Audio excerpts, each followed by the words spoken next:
В Магасе состоялось совещание по обсуждению мер безопасности, социальной поддержки граждан и экономики в условиях распространения коронавирусной инфекции, а также перехода к постепенному снятию связанных с ней ограничений.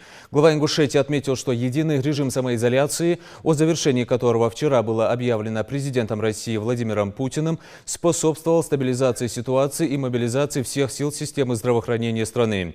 Меры по поддержке населения и бизнеса, которые были 11 мая озвученные главой государства в обращении, руководитель региона назвал беспрецедентными. Дальнейшие шаги президентом страны определены, и все они направлены на защиту интересов простых граждан. Это и безусловная поддержка семей с детьми, социальных работников, медперсонала и помощь бизнесу, которая тоже направлена на сохранение занятости и заработных плат, сказал Махмуд Али Калиматов. Отдельное внимание глава региона обратил на поддержку, оказываемую самозанятым гражданам, оформившим официально свой статус. В заключение глава республики отметил, что вся система поддержки будет считаться реализованной, когда помощь дойдет до адресатов. Для контроля и качественного осуществления мер поддержки он поручил провести анализ обращений на имя главы региона со стороны жителей по вопросам выплат компенсации. Я искренне хочу сказать им, спасибо огромное, огромное спасибо. Мы-то самоизоляции, а они еще в этих костюмах по 6-8 часов. Тем более с самыми опасными, в части зоне находятся. И они работают. Они жертвуют собой. Понимаете? И это надо учитывать. Поэтому, что касается врачей, все выплаты, все возможные, если есть помощь какая-то приходит, помогайте врачам. Я хочу твердо, настойчиво сказать всем, от кого зависит. От правительства, от министров, от глав районов, от директора школы, главного врача, любого руководителя. Где будет хоть одна жалоба, что выделенные деньги не получилось, что в больницах. Я спрашиваю министра, думаю, что это? Нет. Говорят, нет, деньги ушли. Куда ушли? В больницу. А что там? Документы, видите ли, не могут оформить вовремя. Понятно, сложность у них, занятость у них. Но вы же должны понимать, что люди должны выделенные деньги неделю-две находятся на счетах больницы. Я прошу министра здравоохранения, и представитель правительства, я прошу, персонально разберитесь. Мы стараемся довести их, а какие-то там сидят начальники, видите ли, не могут документы оформить. Еще раз прочитаю вам. Когда государственная помощь дойдет до каждого, кому она предназначена, не считаясь рангами, нигде не спрячетесь, главы районов. И указ, вы его не ознакомьтесь, вы мне его изучите. Наша цель обеспечить право людей. Министерству труда, Минэкономразвития в первую очередь должны организовать методическую помощь населению, создать горячие линии, привлечь специалистов для проведения юридических консультаций по вопросу получения предлагаемых средств, помогать с оформлением документов. Я специально заострил, и мы с представителем правительства об этом говорили. Категорий людей много, а выплат много, до 3 лет, от 3 до 7 лет, другие выплаты. Поэтому вы должны донести до каждого человека. И если мне скажут, я обращался в городскую районную администрацию, а мне там непонятно, спрос будет с вас. Вплоть несоответствия занимаемой должности. Я абсолютно говорю вам твердо. Особый контроль взять управление обращения граждан, все жалобы социальной защищенности людей, которые говорят, мне не выплатили, мне социальный вопрос не решили, вычленять их и проверять. Но проверять так, чтобы было докладную, кто из чиновников главы района, города конкретно, чтобы на мое имя писали объяснение, почему этот вопрос не решен был. Потому что глава, извините меня, вы там главы. Нечего на меня перекладывать, я свои обязанности буду выполнять.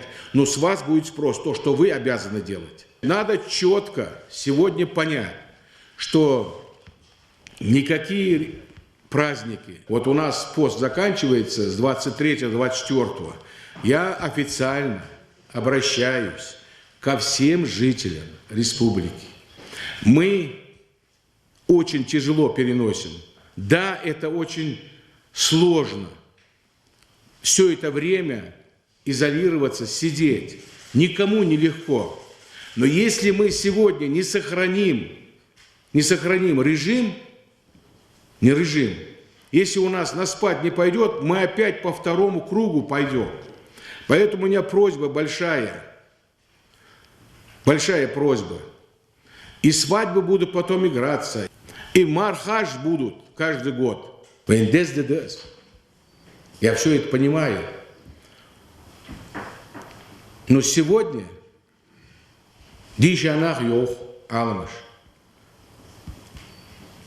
говорят, нельзя.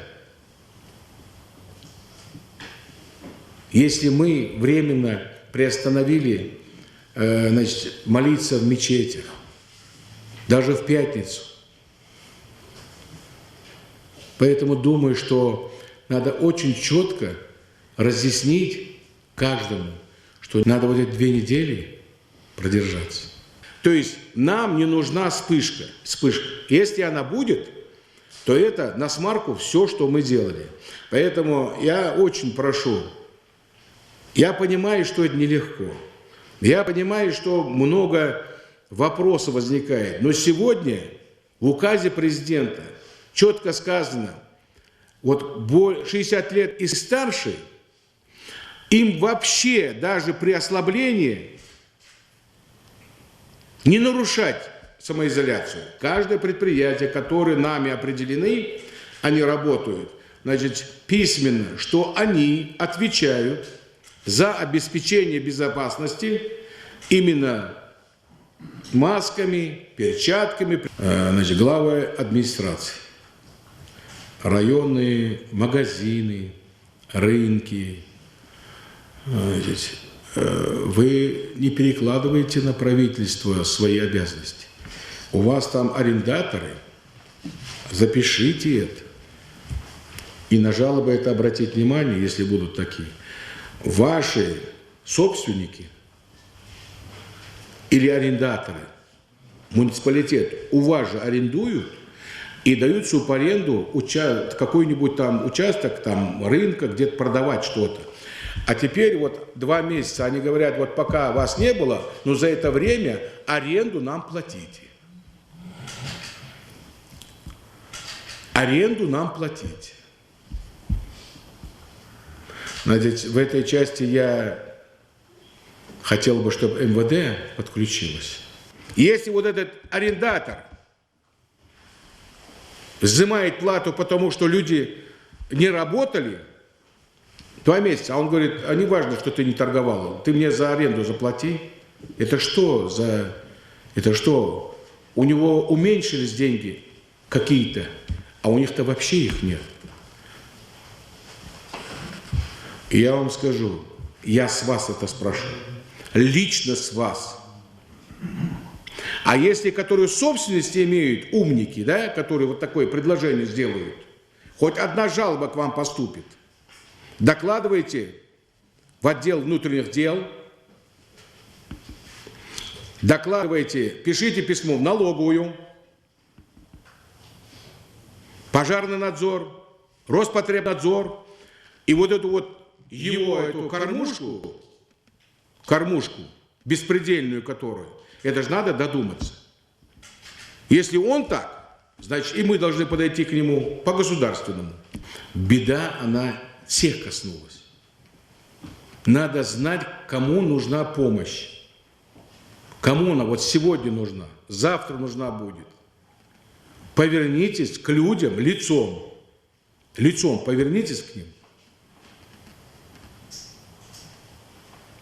Вот сколько мы списки не брали, все-таки пошли, значит, а меня вот не учли. Вот я малоимущий, и в некоторых вещах обоснованно.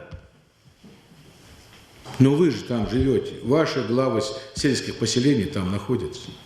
Ну почему не взять, вот выйти, еще 10 раз проверить, кому нужно, действительно нужно. Главная задача, она поставлена, чтобы мы вспышку не допустили. И персональную ответственность президент Владимир Владимирович Путин возложил на главу субъекта. Вот я за это отвечаю. А я буду спрашивать с вас. Понимаете, как руководитель штаба. У меня просьба. Любые вопросы есть, которые можно реализовать, можно помочь где-то есть. Неважно от форм там и федеральной, и не федеральной. Чем мы можем помочь, мы тоже будем помогать. Обязательно. Понимаете? Потому что нам надо продержаться. Нам надо продержаться.